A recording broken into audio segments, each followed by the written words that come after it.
Welcome to Picks with the Professor, the show where a real statistics professor gives you sports betting tips and picks. I am your host, Professor Side. It's my actual job title and last name, which is part of the reason why the mathematical model that I've built to predict various sports outcomes is affectionately known as Sideline. You'll hear more about the model during the course of this episode, set to cover select college basketball games scheduled to be played on Tuesday, January 10th, 2023. In case you're new here, check out the webpage on the banner. It's www.pickswiththeprofessor.com/new for some explanations, goals, full recommendations on wager scaling, where to find additional picks, and community rules. As always, remember there are no locks in gambling, so Sideline parses its picks into two categories, plays and leans. I only make official picks from one sports book, so the model leans are where shopping around for better numbers and prices can help. This episode will only cover what are determined to be the best, most interesting games of the day, but the result of the totality of recommended picks, both from here, the model, and the plays of the day found on Patreon and TikTok, can be found both on BetStape and the Google Sheet. All those links are in the show description. That Google Sheet also contains the full set of projections and picks on every single game. And for early access to all of that, see Patreon. The link's in the crawler below in the show description. It's also where you can access that Discord chat, which is the best place to get questions answered about these or other games in a timely fashion, along with a lot of general fun and picks and recommendations on other sports as well. But as always, take what you like and leave the rest. Lastly, please understand that good and bad variance will occur. So as much as I'd like to say we'll be profitable each and every day, that is an impossible reality for any gambler. I made a video about the bad beat in the Arizona State game over on TikTok. That was one of the crazier endings I've ever seen. That happened shortly after Cousin Jerry and I recorded the show for Monday's games. And so I thought it was funny, him and I were talking about just good and bad variance and bad beats and just the way things were going. And of course that happened. That might be the worst of all of them. I don't think I've ever seen a team give up 7 points in the last 20 seconds of a game.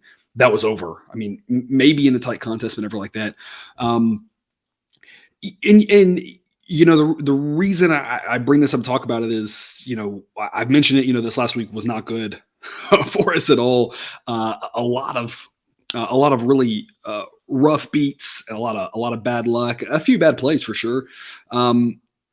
You never know when that sort of stuff flips. I think the encouraging thing, the model diagnostics look good with regards to predicting game outcomes. You can see all that in the Google Sheet. I try to be transparent with how the model's doing it. It's predicting on average still well.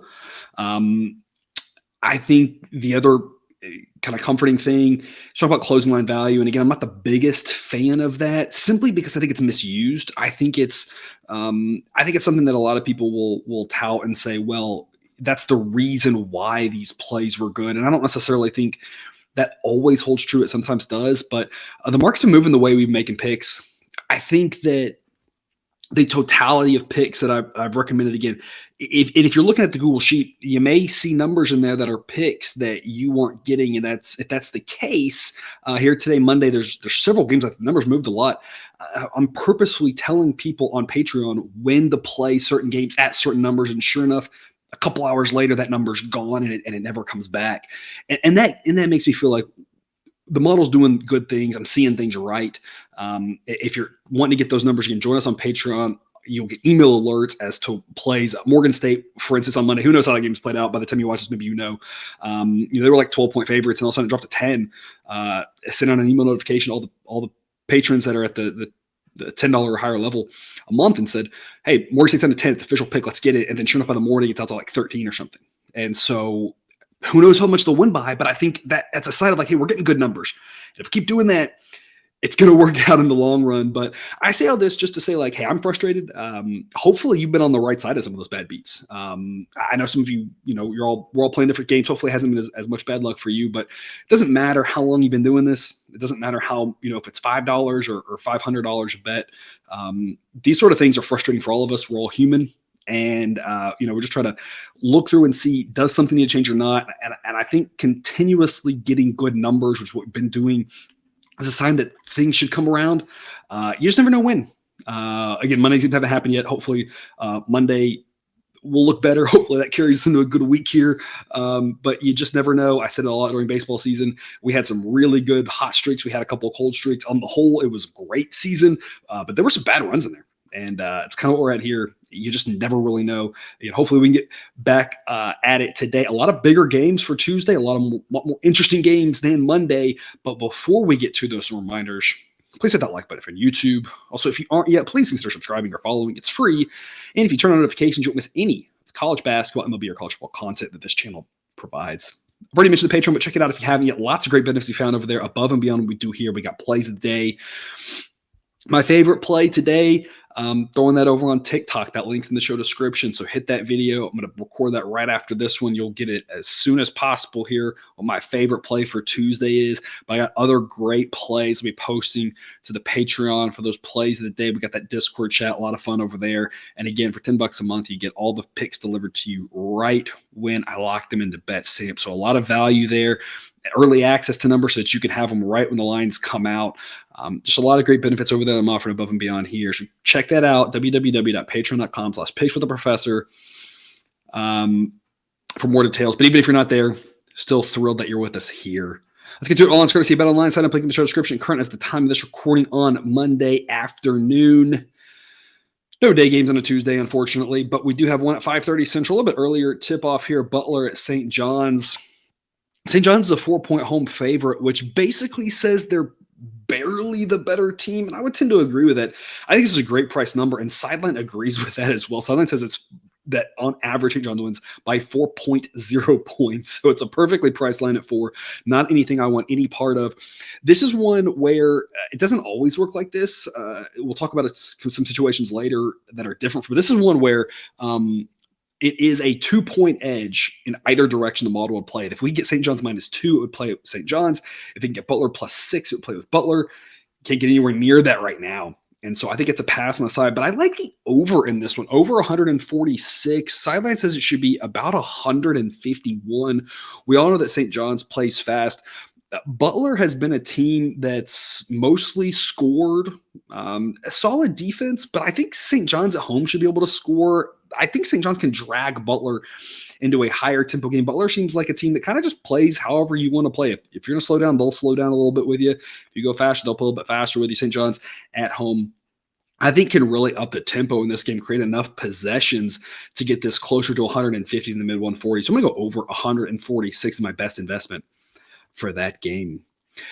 6 p.m. Central, Michigan State at Wisconsin. This one's a pick'em. The model says it should be Wisconsin -2.2, which is a little bit of the opposite case of that first game. It's that basically what the model thinks is that Michigan State is slightly the better team, but on the road, Wisconsin should have a little bit of an edge. I'm going to take Wisconsin as a pick'em. The spread indicates that Michigan State is the much better team, and the model just thinks they're only slightly better. Honestly, I don't really know. Like, the Big Ten is wonky. It's cannibalizing itself already. We've been talking about it, kind of predicting this, and early on, it is definitely happening. This conference is crazy. This is one of those things where if I can't for sure say the road team is a lot better than the home team, I think just give me the home team at a number that implies something different here. So I'm going to take Wisconsin as a pick 'em. Again, I think they win more times than not. The model says they win about 56% of the time, which makes this a decent investment. It's not a model pick. The model wants to get +2 with Wisconsin. The reason why, there's obviously not a lot of value around 0. I always talk about a 1-point win isn't that likely. And so you just don't get a ton of value at the -1, +1, and 0, because obviously 0 can't happen. So the model wants +2 before it's an official play from it. But I still think that the model leans Wisconsin. I think that makes a lot of sense. Like I said, in a conference like this, in a game where it's hard to say, I mean, Michigan State's probably got a little bit better offense. Wisconsin probably got a little bit better defense. Who knows? Games at Wisconsin, that should help out a little bit. Should be a great contest, but I think Wisconsin should be like that -1, -2, or whatever. So we're getting a little bit of value here. So I'm going to take Wisconsin as a pick. The total in this game is 126. Model says 128.4. But with the pace in this game, I don't think I could go over. I wouldn't go under. The number's too low to go under because these offenses are both pretty solid. But with the defense and the pace here, even though the model would lean over, I think it's a complete stay away at a number like 126. If it drops into like the low 120s, at some point you just got to say, look, enough's enough, and you go over it. But it's not a great number, 126. If it was up to about 130, maybe I'd start thinking about under. But I think the total's pretty well priced. I think Wisconsin at a pick 'em makes a lot of sense. That's the way I'm recommending that one to be played. Also at 6 p.m. Central, Oklahoma State at Kansas State. Kansas State just coming out of nowhere. We kind of thought to be solid. The Big 12, obviously, a great conference, and we all know that, right? But two really, really impressive victories here this last week, Texas and at Baylor. Now coming back home, model says this should be Kansas State minus 4.3. It's actually Kansas State minus 5. So the model would lean grabbing the 5 points to Oklahoma State. That's not the craziest way to look, the way the model leans are grabbing the 5 at Oklahoma State, simply because you just don't know how Kansas State's going to respond to coming home, the pressure, the expectations now of those games you weren't expected to win, and you pulled off 2 great upsets, and now come back home now. Now you are expected to win. You just never really know how that's going to play out. So, I mean, grabbing 5 with Oklahoma State, I don't think it's a bad investment. I just have been so impressed by Kansas State that I think that's a little bit scary. I just don't think it's a big enough edge. I think I'd want more points with Oklahoma State before I really jumped in there. The model wants 7 before it makes Oklahoma State an official play. And I tend to agree that I'd at least want 6, maybe 7 before really investing in it. I just don't think I would lay it with Kansas State either. As great as they've looked, there's a lot of ways they win a tight contest here. So I'm staying away from the side. Instead, I'm going to touch on the total here of 138. Model only says 137.5, so the model thinks this total is priced pretty right, but I'm going to go over. And here's why. We saw Texas play Oklahoma State this weekend in a low-scoring game. We saw Texas play Kansas State in a game that had like 400 points in it or something crazy. We saw Kansas State play Baylor in a game that had a ton of points. They had overtime, but they had a ton of points before overtime. And Baylor's a team that, they had a ton of points against TCU, but, TCU's just not a team we thought coming into the season. Based on what they played last year. I mean, they're playing tempo, fast pace, that sort of thing. So that was less surprising. But in general, I think Baylor wants to play a little bit lower scoring. I think Kansas State's the common factor of they're the team that's really driving these numbers high. And, their tempo is increasing. Their offense is great. Their defense is solid, but really they're carried by that offense. I think at home, I think that's where the difference is. This is not drastically different from the Oklahoma State West Virginia game, which we talked about a few weeks ago, where it said, really, I like the fact that the home team, if this is in Stillwater, be a little bit different. I think maybe Oklahoma State can control the tempo a little bit better. But on the road here now for them, they want to play a slower game. I think Kansas State can drive this into a higher scoring game at home, control the tempo, and get a lot of points. I don't know exactly how much Kansas State wins by, if they can win. But I think that 138, I think it's more likely to get over into the 140s, maybe even 150s, just the way they've played. If they're able to control that tempo at home, which I think they can, I like the over here, even though the model just doesn't talk about it, doesn't think that that much. Bottom line here is Kansas State was able to, on the road, take Texas and Baylor into a much higher scoring game than either one of them wanted to be. I don't see why that wouldn't happen here at home against an Oklahoma State team that is good, but definitely not better than Baylor or Texas. Maybe as good. It's hard to really say.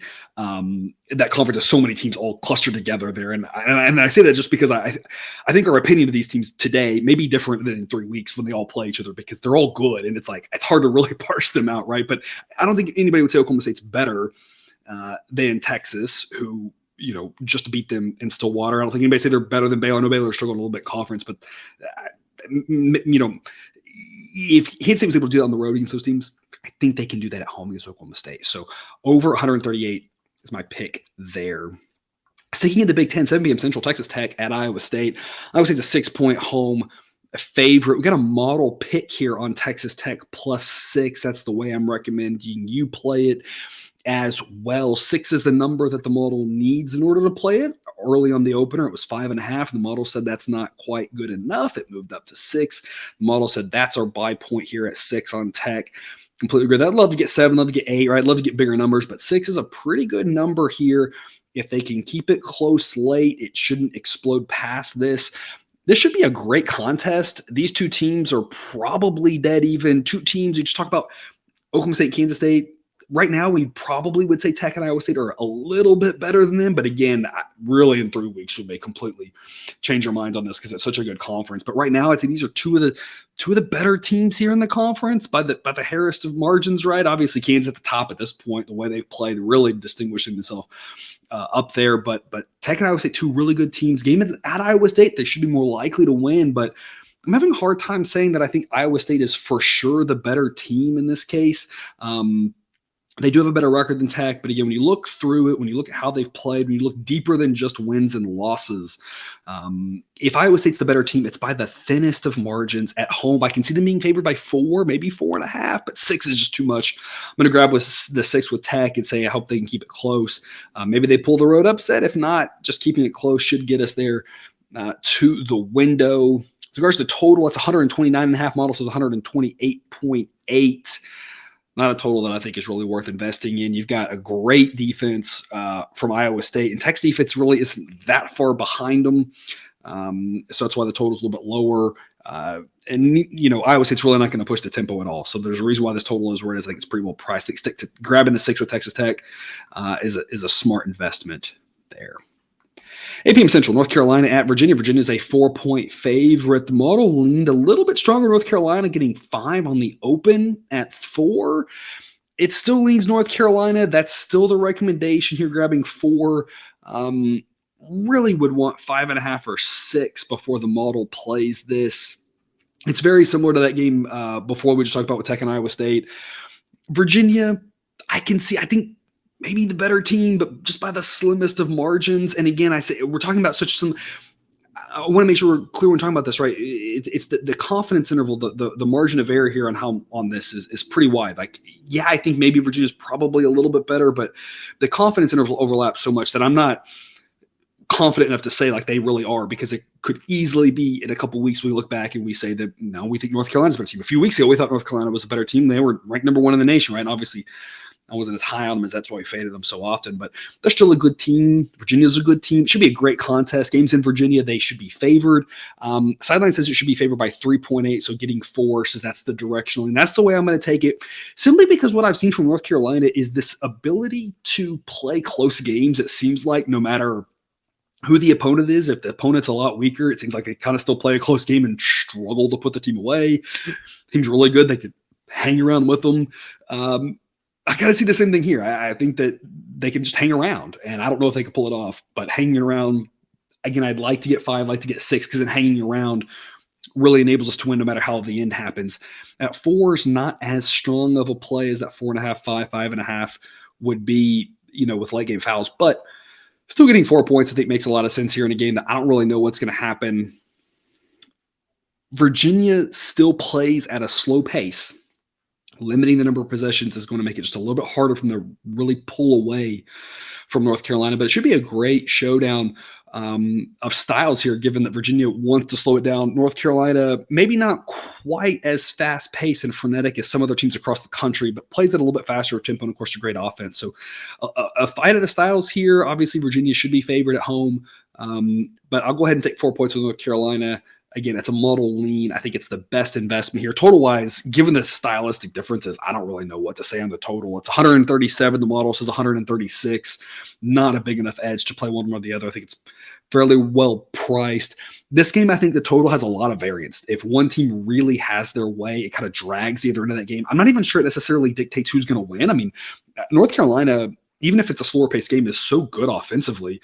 I really think that they can hang around. If it's a fast-paced game, Virginia's offense is good enough. I think they can hang around. So I'm not even sure the style is going to tell you who wins, but it could be a game in the 150s or a game in the 110s, and I wouldn't be that shocked. So I'm going to pass on the total there instead and just grab the 4 points with North Carolina.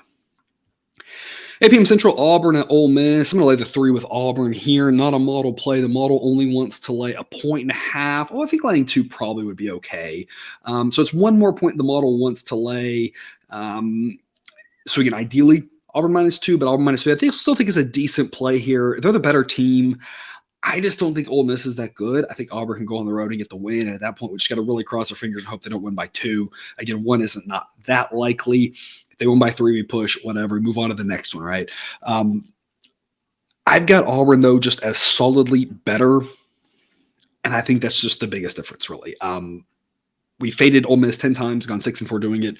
We've backed Auburn 4 times and haven't won a single time, but Auburn has covered 6 times. So it's not like they can't cover. We've just had a hard time figuring it out with them. And I think Auburn has just been a team that's played fairly.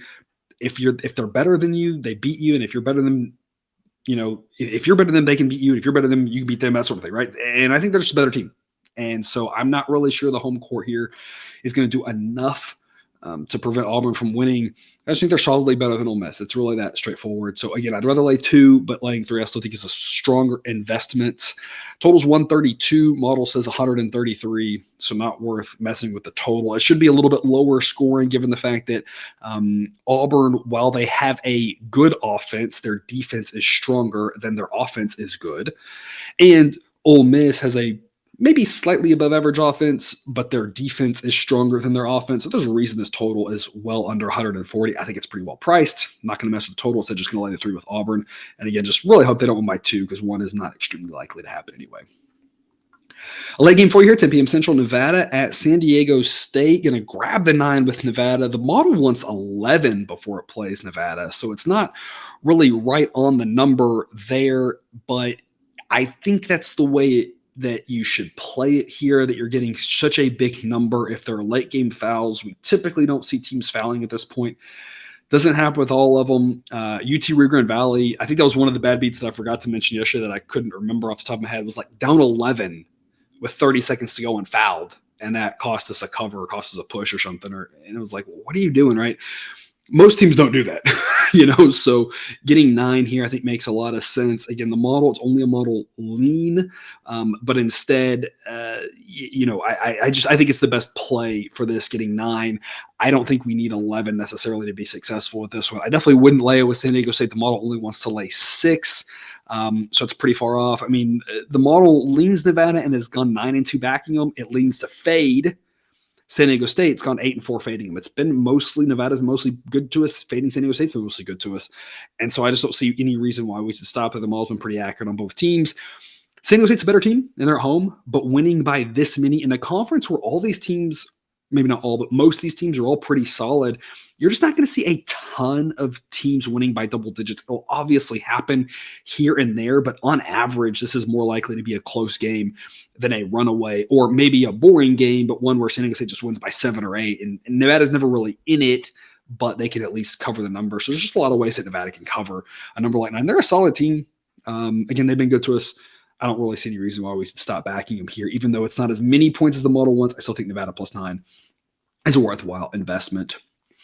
Which takes us to overtime. One last game that's not as high quality, but I think has a great opportunity to make some money. Again, I've got a real off the radar game for you over on TikTok. It's one of my favorite plays. So make sure you go check out that video. Again, the link's in the description for that one. But here we go, 8 p.m. Central. Vanderbilt at Tennessee. Tennessee, obviously a fantastic team.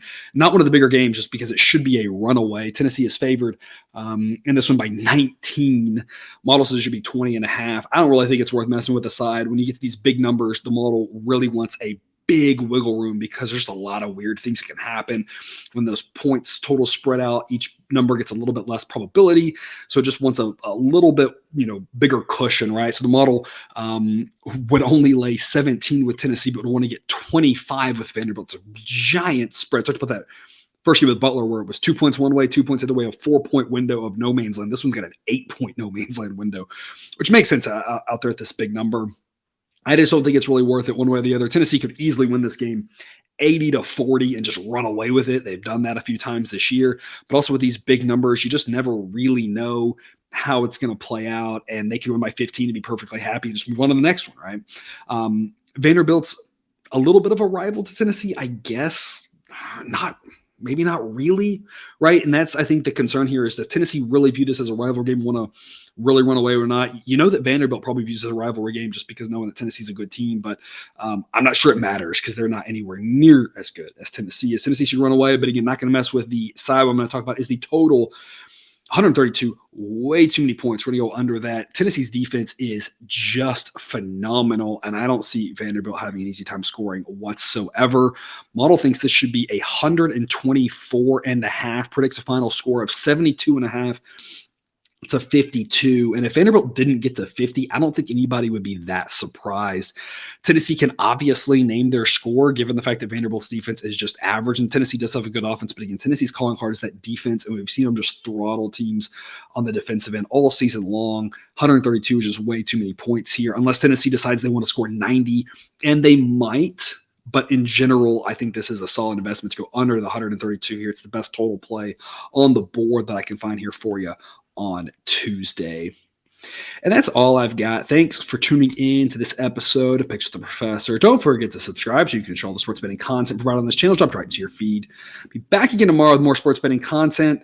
And until then, as always, best of luck. And remember, you can eat your betting money, but please don't bet your eating money.